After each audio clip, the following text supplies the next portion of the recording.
Every single week, patients walk into my office completely frustrated. They're walking consistently, 30 minutes a day, sometimes more. They've bought good shoes. They're staying hydrated. They're doing everything the articles told them to do. And yet they come to me exhausted, unable to lose the weight they want to lose, with joint pain that won't go away, and sleep that's gotten worse since they started their routine. The first question I always ask is simple. When are you walking, and what exactly are you doing during that walk? And that's where everything unravels. Because the problem is almost never that people are walking too little. The problem is that they're making critical mistakes nobody warned them about. Mistakes that don't just waste your time, they actively work against your metabolism, destroy your sleep, accelerate muscle loss, and drive inflammation through your entire body. 15 years in practice, I see the same patterns repeat over and over. And the tragedy is that every single one of these mistakes is completely preventable once you understand what's actually happening inside your body. Subscribe and hit like right now. What I'm about to explain, your doctor won't mention at your next appointment. There's no billing code for prevention. The system profits when you need treatment, not when you understand how to stay healthy. Let's start with the foundation.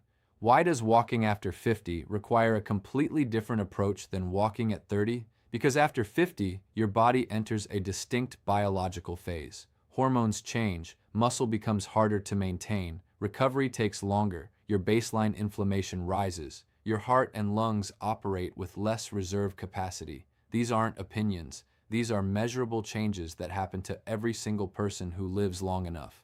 4 specific changes matter for walking. First, your muscle mass starts disappearing. After 50, you lose roughly 1 to 2% of your total muscle every single year. That sounds manageable on paper. Over 10 years, that's 15 to 20% of your muscle gone. And muscle isn't just about strength. Muscle stabilizes your joints, regulates your blood sugar, holds your posture upright, and keeps your metabolism running. Lose enough muscle and everything downstream starts breaking down. Second, your joints stiffen. The cartilage in your knees, hips, and spine, the smooth cushioning between your bones, has no blood supply of its own. It gets nutrition exclusively through movement. When you move a joint properly, fluid gets pushed into the cartilage and delivers what it needs to stay healthy. Without the right kind of movement, cartilage literally starves, thins out, and eventually breaks down. That breakdown is osteoarthritis, and while it's not inevitable, you can absolutely accelerate it with the wrong habits. Third, your metabolism slows down. Your body burns fewer calories at rest. The exact same eating and activity pattern that kept you lean at 35 will cause weight gain at 55, not because you changed, because your body changed. Fourth, your sleep becomes more fragile. Deep sleep, the stage where your body repairs tissue and consolidates memory, decreases with age, and anything that disrupts your internal clock, your circadian rhythm, makes that worse. Walking addresses all 4 of those systems when done correctly. It preserves muscle. It nourishes cartilage through movement. It keeps your metabolism active. It supports healthy sleep patterns. But, and this is the part nobody tells you, all of that only works when you walk correctly. Walk the wrong way, and you don't get a smaller benefit. You create new problems. Let's go through the 7 biggest mistakes I see, starting with mistake number 1. Mistake number 1, walking on an empty stomach first thing in the morning. This has become incredibly popular in the last few years. Fasted cardio. The idea is simple. Walk before breakfast, force your body to burn fat, lose weight faster. It sounds logical. For most people over 50, it backfires completely. Here's what actually happens when you walk fasted in the morning. Your body hasn't had food for 10 to 12 hours. Your stored energy, liver glycogen, is depleted. Your blood sugar is at its lowest point of the day. When you start moving without any fuel, your body needs energy immediately, so it releases a surge of cortisol, your stress hormone. Cortisol breaks down muscle tissue to convert it into sugar for energy. At 30, your body rebuilds that muscle easily later. At 55, muscle rebuilding is compromised. The muscle you lose during that fasted walk doesn't fully come back. Over weeks and months, you're creating a net loss of muscle mass. And here's what nobody mentions. That cortisol surge doesn't just break down muscle. It stays elevated for hours. High morning cortisol increases your appetite later in the day, especially for sugar and carbohydrates. It disrupts how your body handles insulin. It promotes fat storage around your midsection. I've had patients walk fasted every morning for 6 months, convinced they were doing everything right, and gain weight. The second problem is how the walk feels. Without fuel, your heart has to work harder. The walk feels more difficult than it should. Most people unconsciously slow down or quit early because it feels terrible. The solution is simple. Eat something small before your walk, not a full breakfast. just enough to provide immediate energy and prevent muscle breakdown. A banana, a slice of toast with peanut butter, half a protein bar, 100 to 150 calories. Your body now has fuel. Cortisol stays low, muscle is preserved. The walk feels easier, so you move faster and get better results. If your goal is fat loss, this approach is still better than fasted walking because it protects your muscle. And muscle is what keeps your metabolism high. Lose muscle and your metabolism drops permanently. One more critical note. If you take medication for blood pressure or blood sugar, fasted exercise can cause dangerous drops. I've seen patients become dizzy or even pass out during a fasted morning walk because their medication was active and their blood sugar crashed. If you're on medication, ask your doctor about exercise timing and food. Don't assume fasted walking is safe just because it's popular online. Mistake number 2. Walking the exact same route at the exact same pace every single day. Consistency is good, monotony is not. Your body is designed to adapt. When you repeat the exact same activity day after day, your body becomes extremely efficient at that specific task. And efficiency is the opposite of what you want. Here's why.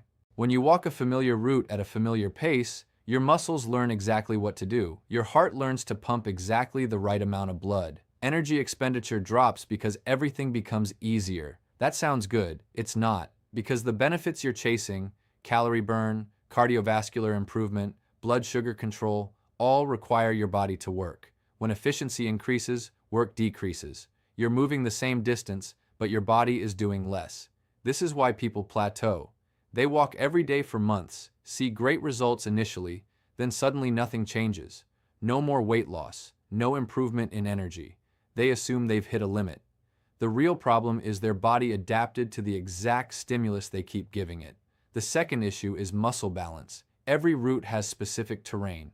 If you walk the same flat loop every day, you're only training certain muscles. The muscles that stabilize you on uneven ground, the small stabilizers in your feet and ankles, the glutes that fire when you walk uphill, all of those stay weak. I had a patient, Robert, 67, from Durham. He walked the same neighborhood loop every morning for 2 years, 30 minutes, same pace, exact same route. He felt great until he went hiking with his family on vacation. Within 15 minutes, his ankles felt unstable, his knees hurt, and he had to stop. He came back convinced something was wrong with his joints. We tested everything. His strength and balance were fine on flat, familiar surfaces. The moment we introduced any variability, his system couldn't handle it. He trained himself for one specific activity and nothing else. The solution is variability. Change your route at least twice a week. Walk a different neighborhood. Find a park. Walk on grass instead of pavement occasionally. And vary your pace.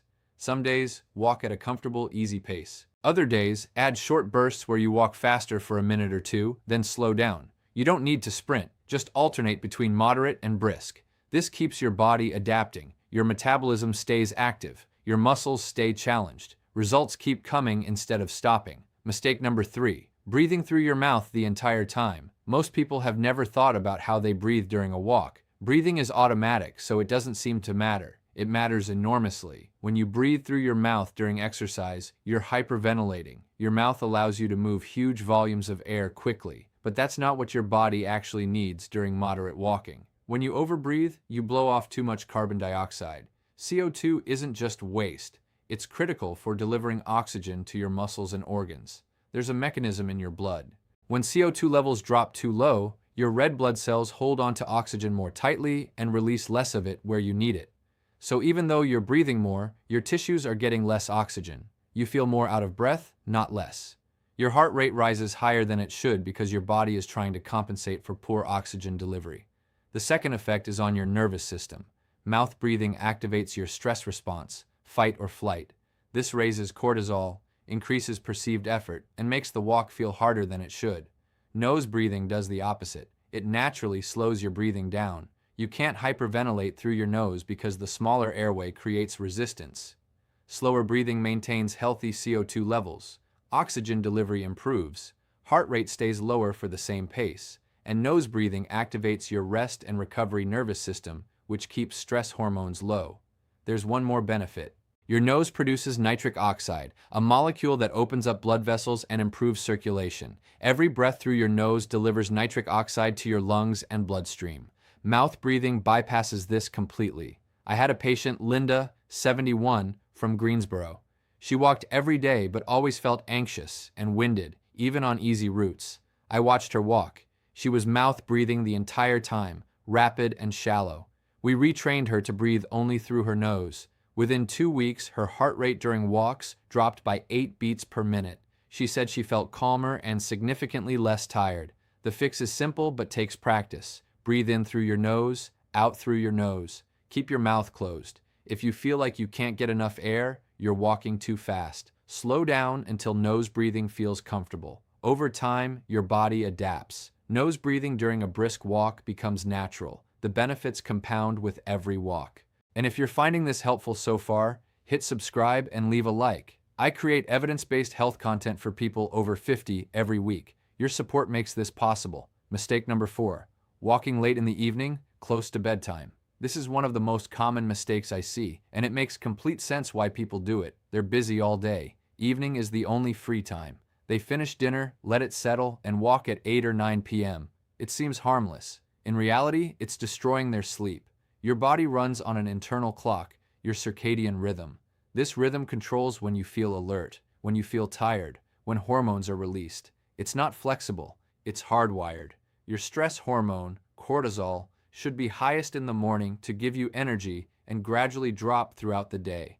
By 10 or 11 p.m., it should be at its lowest point. That's what allows melatonin, your sleep hormone, to rise so you can fall asleep. When you walk in the evening, you trigger a cortisol spike. Exercise is stress. Healthy stress, but stress nonetheless. During the day, that's fine. At night, it's a problem. Late evening cortisol suppresses melatonin. Your brain gets conflicting signals. Your internal clock says it's time to sleep, but your cortisol says it's time to be active and alert. The result is you lie in bed feeling wired even though you're physically tired.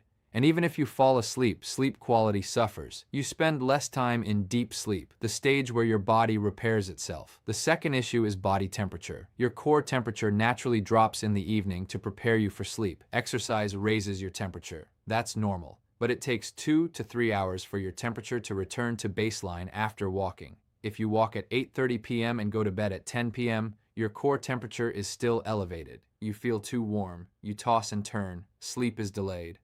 I had a patient, Margaret, 64, from Raleigh. She'd been struggling with insomnia for over a year. She walked every evening at 8 p.m., thinking the exercise would tire her out and help her sleep. It was doing the opposite. We moved her walk to 4 p.m. Within 10 days, her sleep improved dramatically. She fell asleep faster, stayed asleep, and woke up actually rested. The solution depends on your schedule.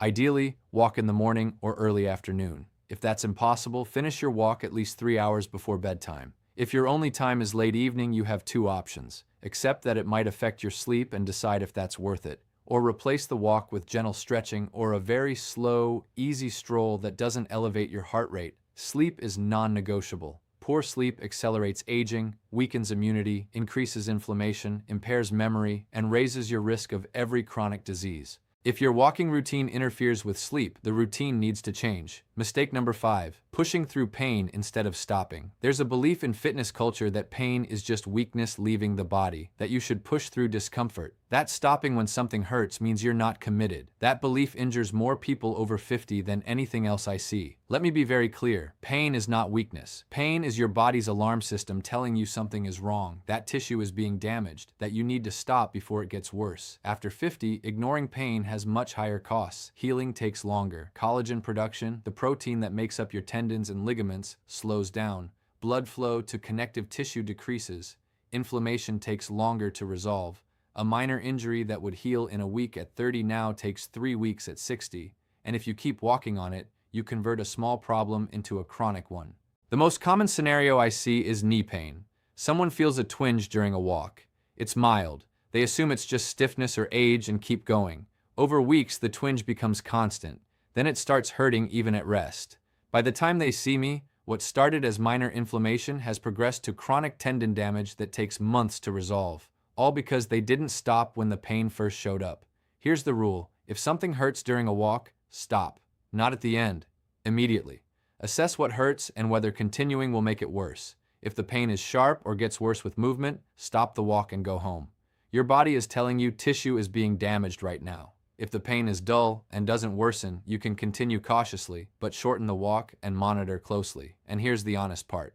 If the same pain appears on multiple walks, you have a real problem that needs attention. Rest, ice, professional evaluation. You cannot walk your way through an injury. I had a patient, Thomas, 69, from Charlotte. He developed heel pain during his morning walks. It hurt for the first 5 minutes, then seemed to warm up and feel better, so he kept walking. For 3 months. By the time he came to me, his Achilles tendon had chronic degenerative changes. We had to stop all walking for 6 weeks and completely rebuild the tendon through physical therapy. 3 months of ignoring pain cost him 6 months of recovery. The solution is simple. Respect pain. It's not your enemy. It's your body protecting you. Listen early, and you prevent serious problems.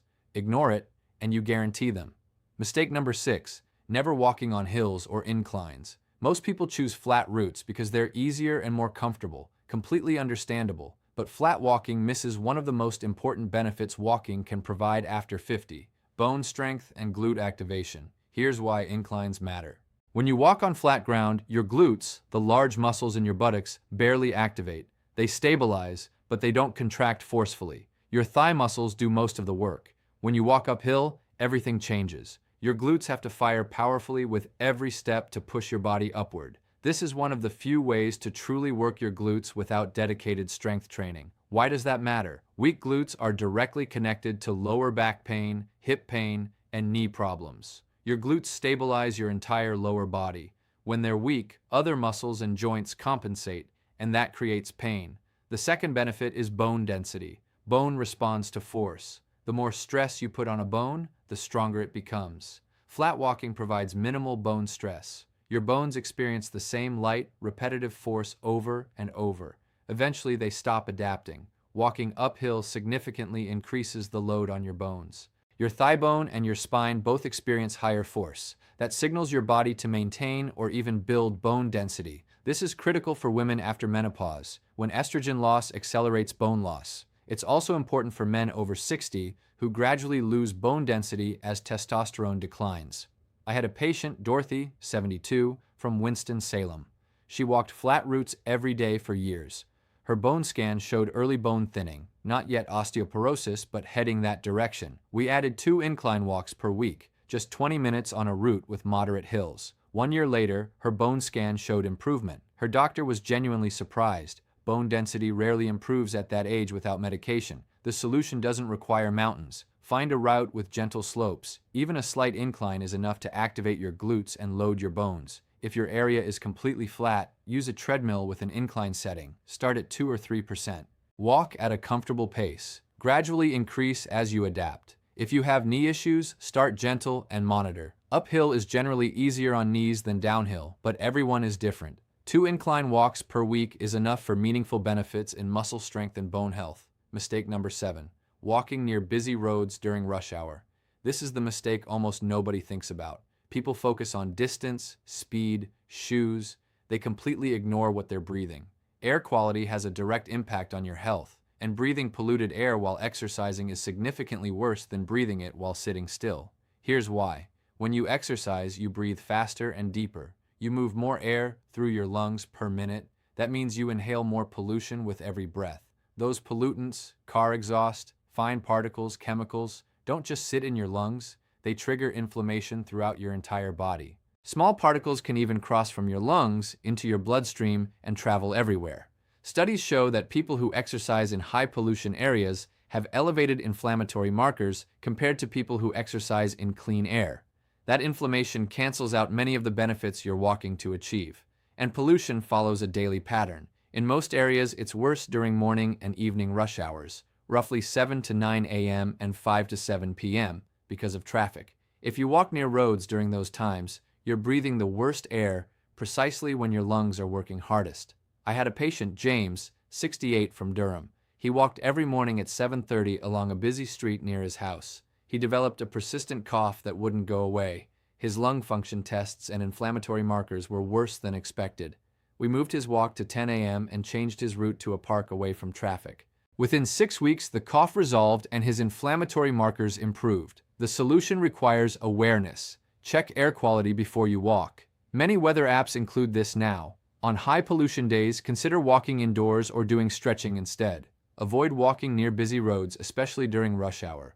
Choose routes through parks, residential streets, or greenways. If you live in an area with consistently poor air, walk early morning before traffic or later evening after it dies down. Your body can't tell the difference between exercise benefits and pollution damage. If the air is harming you faster than walking helps you, you're moving backward. Now here's the critical point that ties all 7 mistakes together. Every one of these is more damaging after 50 than before because your body's ability to recover, repair tissue, and control inflammation declines with age. The same mistake your body forgave at 30 creates real problems at 60. How old are you? Write your age in the comments. I want to know what age group this information is reaching. Now, a clear conclusion. Here's exactly what to do. 1. Eat something small before your morning walk. A banana, toast, anything with 100 calories. Protect your muscle. 2. Change your route twice a week. Different paths, different terrain. Keep your body adapting. 3. Breathe through your nose, mouth closed. If you can't sustain it, slow down. 4. Finish your walk at least 3 hours before bed. Earlier is better. Protect your sleep. 5. Stop if something hurts. Pain is information. Respect it early. 6. Add hills twice a week. Find slopes or use a treadmill incline. Your glutes and bones need this. 7. Avoid high traffic areas and rush hour. Check air quality. Choose clean air routes. Walking is one of the safest, most accessible forms of exercise. No gym required, no equipment needed, just awareness and the right approach. Small changes in when you walk, where you walk, and how you breathe make the difference between a routine that builds health and one that breaks it down. Nobody in a doctor's office will walk you through this. The system doesn't have time for prevention. Subscribe to Dr. Hartmann, leave a like, share this with someone who walks and might be making these mistakes. Your health is your responsibility, but you don't have to figure it out alone.